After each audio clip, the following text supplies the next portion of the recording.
शिव आरोग्य सेनेच्या मागणीला यश, सोलापूर पुणे महामार्गावरील खड्डे बुजवण्यास सुरुवात। याबाबत सविस्तर वृत्तांत असा की सोलापूर पुणे या महामार्गावर अनेक ठिकाणी खड्डे पडलेले होते। यामुळे अपघातांच्या प्रमाणात ही वाढ झालेली होती।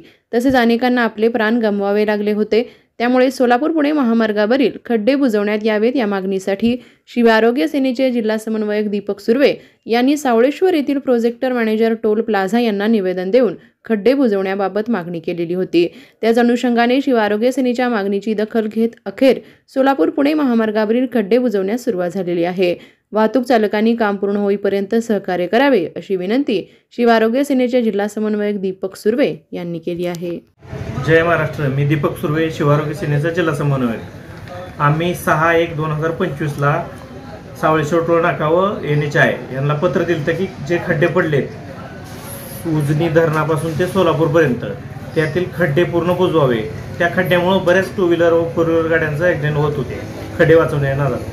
त्या पत्राची दखल घेऊन सावळेश्वर टोल नाका व NHI या दोघांनी मिळून आम्हाला एक पत्र दिलं आहे की आम्ही हे साधारण 1-1.5 महिन्यात पूर्ण करतो म्हणून। आणि त्याचं हे पत्र पण दिलेलं आहे त्यांनी की कधी काम चालू करणार, कुठल्या ठिकाणी करणार, ते सगळं चायनीज नंबर टाकून दिलेला आहे।